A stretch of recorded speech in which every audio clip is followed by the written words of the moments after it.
Iran, Israel और America का युद्ध बड़ा होता जा रहा है। सोचिए, अब इस युद्ध में सीधे सीधे चीन कूद गया है। वही अमेरिका की एक बड़ी पॉलिसी है। अमेरिका की कोशिश है कि चीन के खिलाफ जापान और ताइवान को खड़ा कर दिया जाए। तो डोनाल्ड ट्रंप अभी भी ईरान से जो हार हुई है, ईरान से जो पिटाई हुई है, उसकी खींच को वो भुला नहीं पा रहा है। सोचिए, डोनाल्ड ट्रंप रोज एक नया बयान, रोज एक नई साजिश। अब डोनाल्ड ट्रंप कह रहा है कि अगर इस्लामाबाद में ईरान से बातचीत होती है तो मैं जाने के लिए तैयार हूं। सोचिए, 28 फरवरी को युद्ध शुरू हुआ था। डोनाल्ड ट्रंप ने 5 दिन बाद ही कहा था कि हमने ईरान का एयरफोर्स ख़त्म कर दिया, नेवी ख़त्म कर दिया, हमने ईरान की कमर तोड़ दी और बस ईरान पर कब्जा करना बाकी है और जाके तेहरान में हम चाय पियेंगे। ये भाषा थी। उसके बाद कहा डोनाल्ड ट्रंप ने कि वहाँ का रिजीम चेंज कर दिया है। वो तो मुझे कह रहे थे कि आप ईरान के प्रमुख बन जाइए, लेकिन मैंने कहा कि नहीं। यही डोनाल्ड ट्रंप है जिसने कहा कि मैं तो वेनेजुएला में जाकर चुनाव लड़ूंगा। सच्चाई ये है कि ईरान से मात खाने के बाद, ईरान से हार के बाद अमेरिका में डोनाल्ड ट्रंप के खिलाफ अभियान चल रहा है। वहाँ पेट्रोल की कीमतों में आग लगी है और डोनाल्ड ट्रंप के साथ जो युद्ध मंत्री है हेस्गे, उसके खिलाफ भी महाभियोग लगाने की तैयारी की जा रही है। लेकिन इसी बीच जो सबसे बड़ी खबर है कि क्या ये युद्ध और बड़ा होगा, क्या उसके पहले का ये 14 दिनों का सन्नाटा है, क्या अमेरिका फिर से ईरान पर बड़ा हमला की तैयारी कर रहा है, क्या ईरान को फिर से अमेरिका धोखा देगा। लेकिन इस बार ईरान 45 साल की तैयारी करके बैठा है। ईरान पिछले 45 साल से प्रतिबंधों के बीच सिर्फ एक ही काम कर रहा था, अपने देश में वैज्ञानिक और हथियार बनाना और इस युद्ध के लिए तैयार होना। सोचिए, कहा जा रहा है कि 4 बड़े चीनी कार्गो विमान जो है वो ईरान पहुंचा है और उन चारों में हथियार हो सकता है। डोनाल्ड ट्रंप ने बाकायदा आरोप लगाया था कि ईरान को चीन हथियार दे रहा है। तो चीन ने साफ साफ कहा कि हाँ, बिल्कुल हमारा रक्षा समझौता है और उसमें कोई टांग नहीं अड़ा सकता है। बिल्कुल हमारा व्यापारिक समझौता है और उसमें कोई टांग नहीं अड़ा सकता है।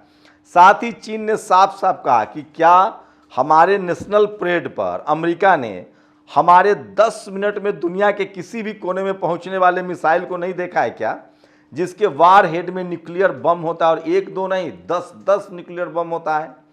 ये बड़ा जो गंभीर आरोप लगाया जब चीन पर, तो चीन ने करारा जवाब दिया और साफ कहा कि हम किससे व्यापार करेंगे, किससे व्यापार नहीं करेंगे, ये अमेरिका तय नहीं करेगा और किसी भी दूसरे देश के अंदर वो हमारे जहाज को टच नहीं कर सकता है। दरअसल अमेरिका खाड़ खाए हुए है। अब अमेरिका के निशान पर ईरान से ज़्यादा चीन है। अमेरिका ने दरअसल अपना सब कुछ गंवा दिया है। खाड़ी देशों से उसके अड्डे खत्म हो गए हैं। सोचिए, कतर हो, जॉर्डन हो, सीरिया हो, लीबिया हो, इन तमाम देशों से उसके जो अड्डे थे वो ख़त्म हो गए। सऊदी अरेबिया से अड्डे ख़त्म हो गए हैं। कतर, जॉर्डन, सीरिया से अड्डे ख़त्म हो रहे हैं। इराक से अड्डे ख़त्म हो रहे हैं। संयुक्त अरब अमीरात से अड्डे खत्म हो रहे हैं। बहरीन और कुवैत से अड्डे खत्म हो रहे हैं। ओमान से अड्डे खत्म हो रहे हैं। और अड्डा खत्म होना तो एक अलग बात है, वहाँ उसके सैनिक भी मारे गए। सबसे बड़ी बात यह है कि अब तेल का जो कारोबार है वो युआन में हो रहा है, कि जो कि चीनी करेंसी है। पहले ये सारा कारोबार जो है वो डॉलर में होता था। जितने खाड़ी देश है वो सब अपने तेल को डॉलर में बेचते थे और ईरान पर चूंकि प्रतिबंध था, ईरान शुरू से ही अमेरिका की बात नहीं मानता था और वो डॉलर में बेचने के खिलाफ था, इसीलिए ईरान पर प्रतिबंध लगा रखा था अमेरिका ने पूरी दुनिया को वो ऐसे लगता था जैसे नोटिस जारी करता था कि कौन तेल खरीदेगा, कौन तेल नहीं खरीदेगा, कौन तेल बेचेगा, कौन तेल नहीं बेचेगा। खाड़ी देशों को उसने लगभग अपने कंट्रोल में कर रखा था। उनको कहता था कि हम तुमको ईरान से बचा रहे हैं और जब तक हम तुम्हारे साथ हैं इजराइल भी तुम पर हमला नहीं करेगा। सोचिए, वो एक तरफ खाड़ी देशों को ईरान का डर दिखाता था, दूसरी तरफ इजराइल का डर दिखाता था कि देखो इजराइल ने कैसे फिलिस्तीन पर हमला करके कब्जा कर लिया, अगर हम तुम्हारी रक्षा नहीं करेंगे तो इजराइल तुम पर कब्जा कर लेगा। सोचिए, यहीं से पूरा खेल बदल गया। उसके बाद अमेरिका और इजराइल का लालच बढ़ गया है। इजराइल ग्रेटर इजराइल बनाना चाहता था, जिसमें फिलिस्तीन पर कब्जा, लेबनान पर कब्जा, यमन पर कब्जा और साथ ही ईरान पर कब्जा। और अमेरिका का स्वार्थ और बड़ा हो गया। उसकी कोशिश थी कि 10 देशों से, जो खाड़ी देशों पर हमारा कंट्रोल है, लेकिन 40% तेल तो अकेले ईरान के पास है, उस पर भी कब्जा कर लें। वहीं उसका मन बढ़ गया था जब उसने कहा कि हम ग्रीनलैंड खरीदेंगे, कोई कुछ नहीं बोला।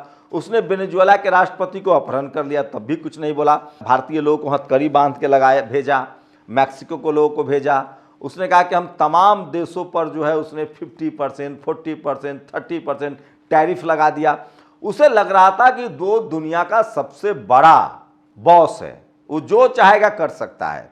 यहीं पर उससे गच्चा खा गया, गलती हो गई और उसने ईरान पर हमला कर दिया। और ईरान 45 साल से तैयारी करके बैठा था। भले खामनेई की शहादत हुई, भले लारीजानी की शहादत हुई, लेकिन सच्चाई है कि इस युद्ध में ईरान विजेता है, क्योंकि खाड़ी देशों से अमेरिका के सैनिक अड्डे ध्वस्त हो चुके हैं। उसका पूरा का पूरा इकोनॉमी, अर्थव्यवस्था चौपट हो चुका है। डॉलर का पूरा कारोबार ध्वस्त हो चुका है। और उसके साथ ईरान कह रहा है कि अब हमको 270 बिलियन का हर्जाना दो, 11 लाख करोड़ से ज़्यादा की जो रकम दुनिया भर में फ्रीज कर रखा है उसको हमें सौंपो, और साथ ही हमको एग्रीमेंट करके दो कि रूस और चीन जिसमें गारंटर होगा कि तुम हम पर हमला नहीं करोगे। साथ में हम 5 साल के लिए न्यूक्लियर अपना जो विपन वाला जो प्रोग्राम है वो कैंसिल कर देंगे। इतनी बेइज्जती के साथ अगर तुम तैयार हो हमसे बातचीत के लिए तो बातचीत करो। वहीं अमेरिका को अब पता चल गया कि इस सब खेल के पीछे रूस और चीन है, और खासकर चीन है। और अब वो चीन के खिलाफ साजिश का प्लानिंग कर रहा है। होर्मुज स्ट्रीट पर पूरा कंट्रोल है। ईरान के साथ चीन के रिश्ते हैं। चीन के सारे शिप आ रहे हैं, जा रहे हैं। तो अमेरिका ने कहा कि नहीं, ऐसा नहीं चलेगा।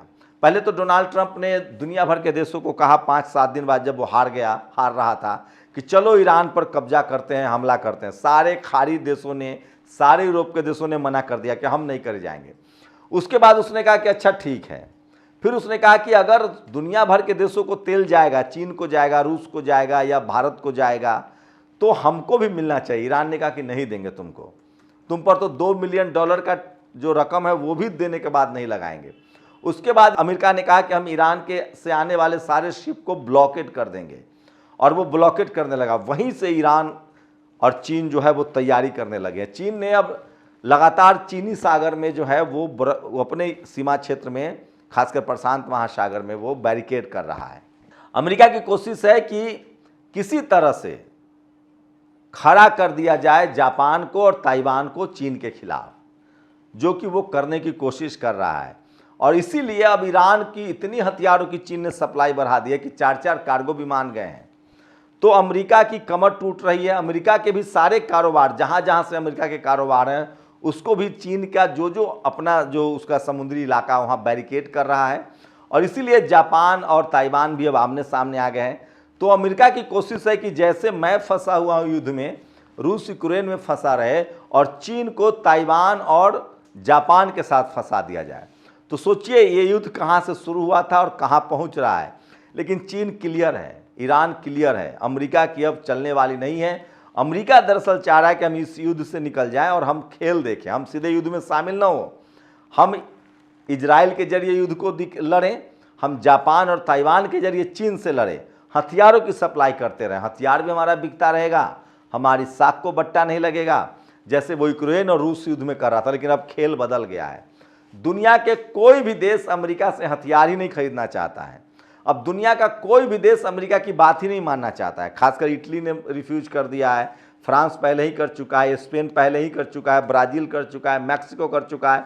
पूरा यूरोप अमेरिका के खिलाफ है, पूरा लैटिन अमेरिकी देश अमेरिका के खिलाफ है। और एशिया में इजराइल के अलावा उसके साथ कोई नहीं है। यहाँ तक कि खाड़ी देशों ने भी अब लगभग तौबा कर लिया कि नहीं, जो अपनी रक्षा अमेरिका नहीं कर पाया वो हमारी रक्षा क्या खाक करेगा। और इसलिए उस सब का रुझान जो है वो पूरी तरह से अब ईरान और चीन की तरफ है। दुनिया भर के देश चीन की तरफ देख रहे हैं, ईरान की तरफ देख रहे हैं। खाड़ी देशों को भी लगता है कि हमें चीन और ईरान, एशिया सब कॉन्टिनेंट के देशों के साथ ही हमें मिलजुल कर रहना चाहिए। तो ये सबसे बड़ी खबर बता रहा हूँ। और युद्ध में ये सारा खेल चल रहा है, तो ये बड़ा सन्नाटा है और इसके बाद कोई बड़ा युद्ध हो सकता है। दरअसल डोनाल्ड ट्रंप और बेंजामिन नेतन्याहू की मजबूरी भी है। जैसे ही युद्ध खत्म हुआ, जैसे ही समझौते पर मुहर लगी, उसी दिन से एप्स्टीन फाइल खुल जाएगा और डोनाल्ड ट्रंप को जेल जाना पड़ सकता है या उसको अपना पद गंवाना पड़ सकता है। वहाँ उसके इम्पीचमेंट की भी बात हो रही है।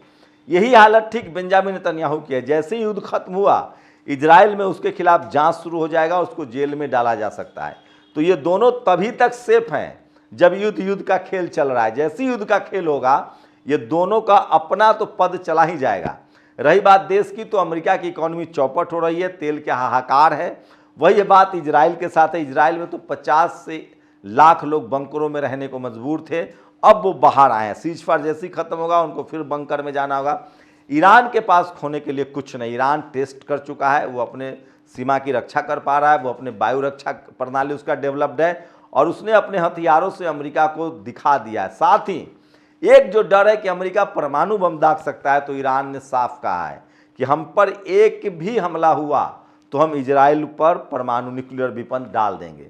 तो यहाँ भी चेक एंड बैलेंस का मामला है। लेकिन सोचिए, इन तमाम खबरों के, इन अमेरिका, इजराइल, ईरान, चीन के खेल के बीच शुरुआत इसकी अमेरिका ने और इजराइल ने की थी, और पूरी दुनिया इसकी तकलीफ उठा रहा है। पूरी दुनिया में गैस और तेल की किल्लत है, महंगाई बढ़ रही है, बेरोजगारी बढ़ रही है, और इस युद्ध का असर सब पर पड़ रहा है। इस युद्ध के लिए आप किसे जिम्मेदार मानते हैं? आखिर हमला तो ईरान पर हुआ था, अमेरिका और इजराइल ने किया, तो ईरान की क्या गलती है? आप लोग अपनी राय जरूर दीजिए। शुक्रिया। दस्तक की आपसे गुजारिश है कि अगर इसको बचाना चाहते हैं तो नेशनल दस्तक को सब्सक्राइब करने के लिए रेड कलर के सब्सक्राइब बटन को दबाएं, फिर बेल आइकन की घंटी दबाएं। नेशनल दस्तक को बचाने के लिए बहुत जरूरी है कि हर खबर को शेयर करें, लाइक करें, कमेंट जरूर करें।